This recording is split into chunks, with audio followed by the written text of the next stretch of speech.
Hi, here's Esther Buerki, international book writing expert, author and life coach. And I'm so excited to have Odette Woods from London with me. Odette is a spiritual mentor, motivational speaker, author, and opera singer. She helps people going through important life transitions and challenges in relationship, health, and work-life balance. She has combined an opera singing career while gaining invaluable life lessons over 30 years as a nurse, accompanying hundreds of souls on their most challenging journey through cancer treatment and end-of-life transitions. This has given her the most extraordinary view on life and what really matters. Welcome, dear Odette, to the show. I'm so excited to have you. Thank you, Esther. I am honored to join you. I'm honored to join you. Thank you for inviting me. Beautiful. So let's jump right into your story. What has been the turning moments in your life? Yeah, there have been many, but the big significant ones, really, I suppose, many years ago, I was at music college and I had a dream. And in that dream, my mom, who I was very close to, was really upset. She was actually distraught and I'd never seen her like that. And I said, Mom, what's wrong? And she said, I don't remember what she said, but she was just really inconsolable. I said, Mom, don't worry about anything. I will take care of everything in the dream. And then I woke up and I was really upset, but I didn't know why I was upset. This was out of the blue. There was nothing going on in my world. Obviously, I rang home, and when I rang home, I was told that Mom hadn't wanted to worry me, but she'd been admitted to hospital and she was having a liver biopsy that day. And I knew when I was a nurse, trained nurse, registered nurse, I knew before I started my opera career, I knew that that was serious. So I arranged to fly home and I arrived home, I think late that night, and went straight to the hospital. And that was the day she was actually given a diagnosis, a prognosis of 6 weeks. And she literally had 6 weeks from then. That was a turning point because it felt like a soul's call to my purpose. I didn't know it at the time, and we don't always know it. But I stayed and I looked after my mom. And because I had all my expertise from the medical professional side, I was really able to be of help to her. So I was fine-tuning every single little thing that would make everything easier for her. And she had a really peaceful and beautiful transition. And you know, it was a year later that my dad was diagnosed, and we had a year from that as well, and made the same journey with my dad. And that carved out the commitment in my heart and soul to help people making that journey, and set me off on a tangent side by side with my singing into discovering who I am and how important service is in my heart, and like really discovering the depths of my own love and commitment to helping people. So it was a major turning point. Yeah. Oh, yeah. I got goosebumps when you told that. How old were you at that when your mother died? 34 or 35. Okay. That's many years ago now. We're not counting the years. Mhm. But yeah, over 20 years, 25 years ago. Yeah, 25 years ago. And honestly, I look back on that and it was the greatest gift of my life, because it woke me up to who I am and the importance of living true to who I am, which is what all my work is about now. This is why I set now for life, all of that.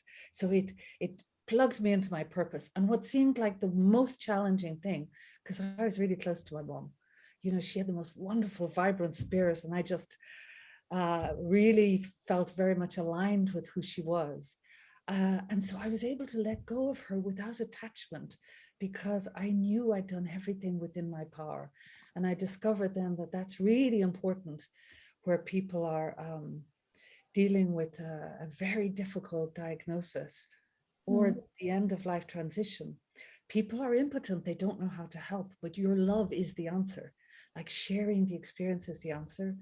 And because of my coaching training, I kind of learned then how to shape that experience for many, many people after that in how to reframe it, to take the fear out of it, to take the fear out of death, and to find the gift, even in circumstances beyond our control that seem like just impossible to navigate our way around.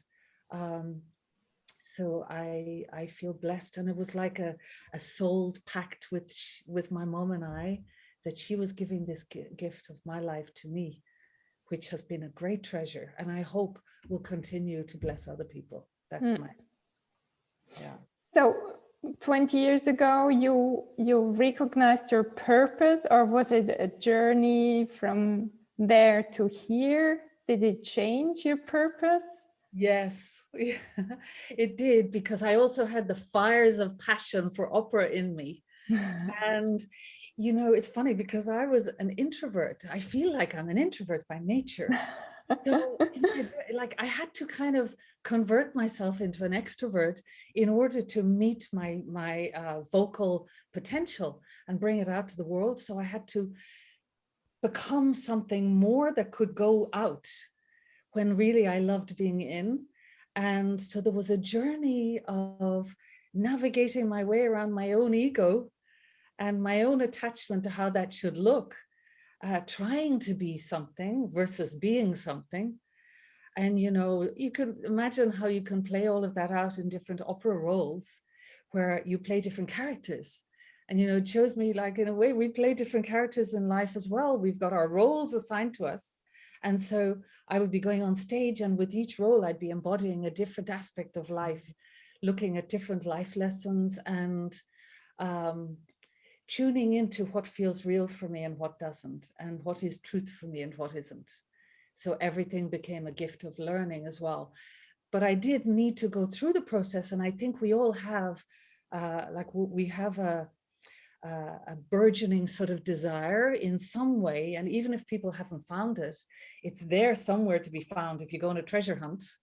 But we need to fulfill that as well. That's part of why we're here, is to fulfill our desires, so we kind of like empty the bag, and then we're more available for service. So I feel like my singing career was that. So while it's not finished now, it's not my most important drive right now, and it will be incorporated into all I do, because it's part of who you are in your self-expression. You know, Tell me, Odette, what was your favorite role for the operas? My favorite role that I sang or that I didn't sing yet? Well, tell me both. Okay, so I would say Norma is my favorite role, and I haven't sung that yet. And I say yet because that may be on the cards. There's no attachment to it, but I love it. I feel it's a role written for my voice. My voice is dramatic coloratura, which is like Joan Sutherland and Maria Callas. So it's like it has the extremes of range and range of emotion also within that. And there's vulnerability and there's power, and it's like the divine feminine all in one role. I see you already. Pardon? I see you already. It's interesting because, you know, you'll understand this. The part of me that was introverted loved playing something like Madame Butterfly or Mimi in La Boheme, because there's a part that was closer to my true nature, rather than, you know, I also sang the Queen of the Night, and the Queen of the Night is like strident and powerful, and this is how people see me because of my looks, but on the inside I was pure mush. And I was like this feminine heroine wanting to be discovered and trying to navigate my way between these two aspects of my own femininity and my own freedom to express myself. And, you know, even still, that's a challenge where, you know, women are taught who we have to be. We're taught to be caretakers and to be loving and nurturers. And then we're also taught sometimes that the fire in us is a bad thing, you know, and not to be able to own our challenging aspects, which can also be an expression of love as well. And so it was like a journey of embracing all of that, embracing the light and the shadow, and being okay with all of it. So, to me, life just never stops giving me lessons. And I'm sure I'm not the only one that gets this. So every day is a lesson and a gift of exploration to go beyond where we're stopped and to dig deep inside ourselves to become more of who we already are and always were. Right? Would you like to share a few lessons from the past months or so? Let me think. The past month. Or last year, maybe? Okay, so one that many people might be dealing with now, and it's really relevant to your audience, it's fear. If fear exists in my world, I see the world as a mirror, so that the world on the outside is actually a mirror of my internal state. And that when we look, we're actually affecting what we see. They've proven this scientifically. Don't ask me to quote chapter and verse on the scientific research, but it does exist. Absolutely. If I look at the world that we're in, and this is actually why I wrote Angelo Della Vie, right now, nobody can presume what tomorrow will bring. Nobody, we're all having to become resourceful. My income was affected by that, my sense of financial security in the world. So I knew I had two options. One was to panic and to worry and to be afraid. And the other one was to dig deep and to listen to the part of me that is never afraid, my own inner navigator, my inner truth, my divine connection, my sat nav, which is why I'm writing this online course, Sat Nav for Life. I want to help other people tune into that, because you can listen to circumstance and be beholden and a victim of circumstance, or you can plug into your divine connection to universal consciousness, cosmic awareness, to God himself, herself inside us, where there's no fear, there's no lack of anything, and to live from that place of trust and faith. So because I've been committed to exploring this, I've been put through the ringer, because I cannot teach this until I can embody it myself. So, and I've welcomed the lessons though. And I think this is something that's really valuable, to welcome the lessons whenever something fearful shows up, instead of running away from it, to embrace it as a gift, to go deeper into trust and faith. So everybody has different faiths. I'm not into telling anybody what to believe, but for everybody to trust, to tune into the God of your own understanding, how you describe that, whatever faith means to you. Faith is, the opposite to fear. So to me, that's like the pathway from fear to love. And it puts me in the driving seat always, to go beyond, to ignore reality and to stick and create my own inner bubble of truth. And by the laws of attraction, by the laws of frequency and vibration, you then attract. So you're kind of living in a different world then. So the world of fear is still there for other people, but I'm not living in it. And so I think this is a gift then. So I've been navigating my way through that day by day, looking at, okay, how am I going to pay this bill?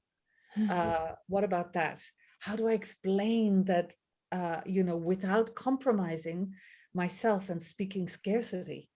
Because our word is so powerful and creative that I've had to learn the lessons as well of not speaking scarcity. And that's something I need, like a police watchdog on my thoughts, that I don't speak to create scarcity.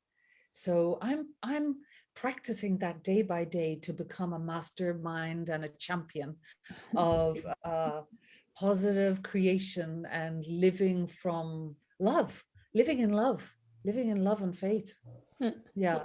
That's powerful. I know you're so aligned with all of this, because I'm speaking your language. This is why I started this podcast, and I think it's so exquisite. I see that in you. I see your inner radiance. You see, it's unmistakable. It's unmistakable in your Thank smile, you, Odette. and in your energy, Yeah. and even in the intelligence behind the consciousness behind the questions, that you are providing unique space for people to show up in. And so I'm really grateful for you to give me an opportunity to speak Thank you. and to your audience in this way. I really mean that. I am inspired by you in that. Yeah. Beautiful. Let's speak about your, I think, latest book, Angelo della Vie. Yeah. Right? Yes. So it's my main book. Yeah. So can I get the cover? It'll take a moment, but can I just get the cover to show you? Oh no, people can see the cover on the site, right? Yes. So Angelo della Vie, the angel of life, discovered the hidden discovered hidden secrets of living and dying well. To me, I'd never written a book before, but I'd always written for myself, for my enjoyment. My spiritual teacher told me, you're a natural born writer. You need to write. But also I was closing a door on that aspect of my life to reach out into a new space as speaker, mentor, and author. So I wrote this book with an intention of completing something of over 30 years of my life. I wanted to tell the stories of people who have gone before, that those of us who are here now can benefit from the lessons of their lives. So it's a book of deep spiritual truths, but I wanted it to be really palatable for people. So I turned it into a fictional story, which is basically rebranding death. It's like looking at death as the gift of life, that you're not actually free to live fully and on purpose until you make peace with death as part of life. So I created 4 stories within context of a bigger story within that, of people's real life experiences, obviously anonymized, fictionalized, where people are facing an end of life prognosis, and they're looking at the regrets of their lives.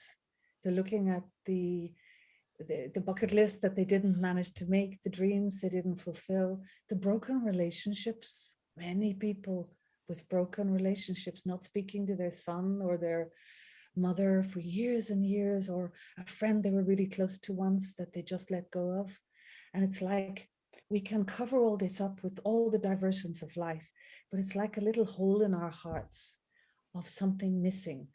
And when you get a prognosis of a time that you have left in the body, what happens is it's like there's a sort of awakening to everything that matters in life. And I think it was such a shame that people run out of time. And I wanted to use the benefit of that learning and the lessons of many people thrown into these few chapters, so that people can wake up now. It's really a book of awakening for the world right now. There's nothing scary about death in it. It's actually a gift of awakening and remembering of the truth of who we are, and the possibility of every single soul to realize our divine potential in this life, in this life. And I'm like really wishing that people would discover this book, because I know it's a gift. In fact, something really special recently, I sent it to a friend of my mom's who was turning 80. I never totted up how many years old she was, but she just turned 80. And I didn't send it to many people because, I'm marketing it, and, I'm busy with everything, but I wanted to send it to her. And I just felt she had a beautiful spirit, and I wanted her to have this gift, and out of the blue. So I didn't know anything about whether she read it. Then just a little while ago, I had a call from my aunt who lives close to her that she'd been called into hospital, and the following day she died. And I think she had a brain hemorrhage. Beautiful soul. She was a teacher, she was a mother, a wife. Just, these quiet heroines in life who spread the light of love quietly. And her sister wrote to me recently. I sent a letter because her sister, who is a missionary, used to be a nun, and I sent a letter of condolence to her, saying just gratitude for her life, that I had come to know her a little bit through my mom, and how the important role she played in my mom's life. And she wrote back to me, and she said that Anna was her name, that Anna had loved my book, Angelo. She loved the book, and she'd written passages in her diary Oh, that really, so beautiful. yeah, honestly, I felt, oh, thank you, God, for letting me do anything to help her with the journey that lay ahead of her. One never knows what people experience. It's a journey you make on your own, but maybe even the recognition that, because not everybody has everything to complete. Some people lead lives full of awareness and completion, but the multitude of people don't. Most people are sleeping at the wheel kind of thing. And it's really, really an important time in our world now that people wake up and recognize the importance of knowing the gift of life and not wasting another moment, taking your eyes away from all the diversions of the world and really tuning into what really matters.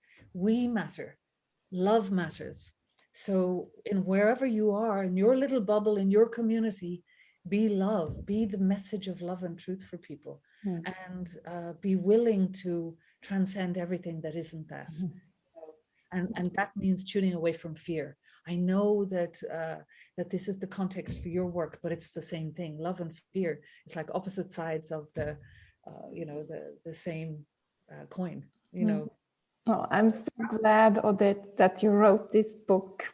How did you feel when you had it in your hands, when it was printed, when it was finished? How did you feel? Oh, that's a great question. You know, I love it. I love it. I love the feel of it. I thought carefully about every aspect of it. I was guided by my spiritual mentor as well, because this is a book of great truths and everything needed to be integrous with it. So I was guided by him, the greatest blessing in my life. And, you know, he's mentioned in the foreword. And I just loved everything about it. You know, on the cover, there's a lotus blossom in water, which signifies us in a way. You know, if you look at the world we're in right now, it's like the lotus bloom is just perfection. And yet it's planted in mud and dirty water. And you could say that that's an analogy for the world we're in now. There's a lot of cleaning up needing to happen in our world. There's a lot that is not loving right now, but it's perfection because we can be that lotus blossom, being the perfection of who we are, rising above the mud.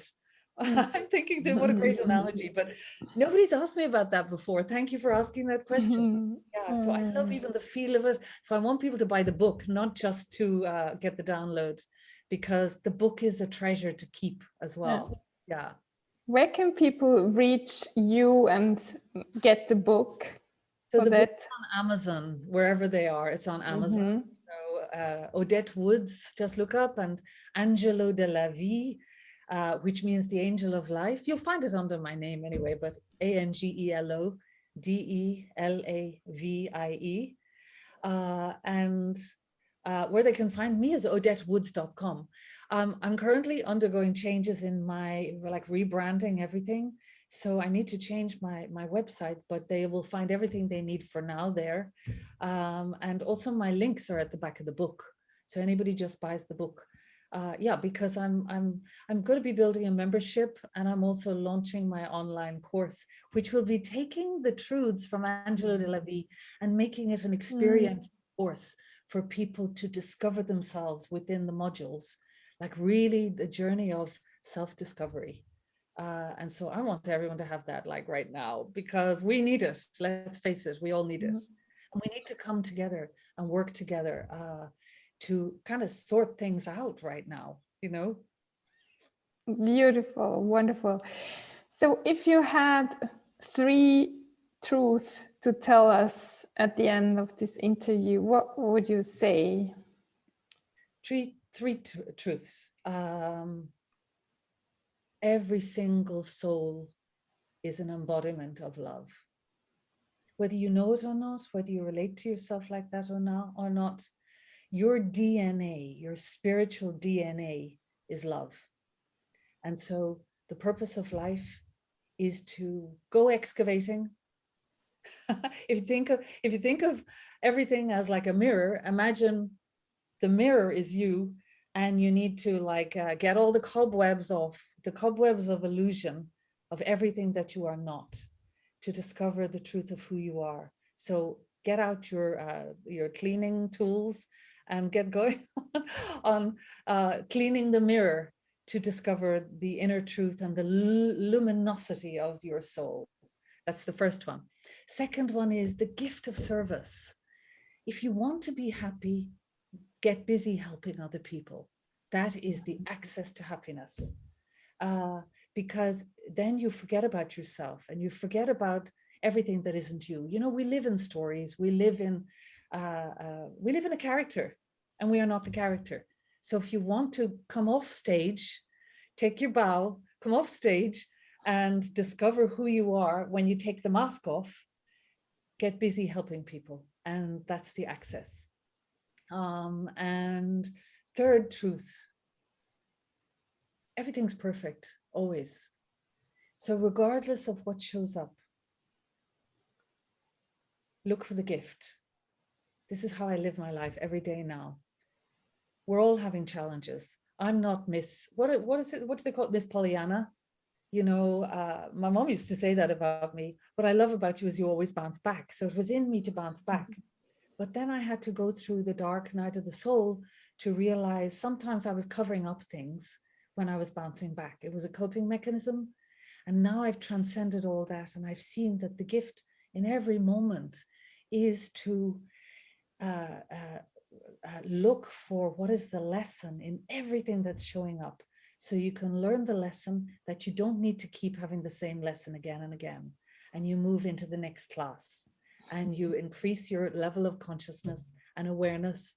And so regardless of what it looks like, even if you have somebody judging you, I just had that recently, somebody judging me. It was so painful, but very quickly I was able to spin it around. Oh my gosh, thank you for this gift that you show me. There's still a little tiny part of me that can feel hurt, because I give somebody the power to hurt me. I don't need to do that. She's my greatest gift today, showing me that I am not loving myself. So if I believe anybody else's negative opinion of me, I'm not loving myself. So what a precious, precious treasure that everything is a gift, to face each day looking that way. Then life becomes an adventure. And so it's almost like the reality that we're living in now is not my reality anymore. I am living on a wonderful adventure every day of self-discovery and deeper truth. Yeah. Great, Odette. And if you had a magic wand, I give you the possibility to fulfill one wish for your own life, what would it be? My wish is to fully embody love and truth and be that for the world. That's my wish. Great. I'm so happy, Odette, that we met. Thank you so much for being here and sharing all your wisdom. So, thank you. Oh, thank you. It's been an honor. Honestly, it feels like we're old friends that we've met for like in other lifetimes, eons ago. We've only just met, but you're already a treasure and a blessing. So thank you for this opportunity today. It really is precious. Thank you. Thank you, Odette. Thank you.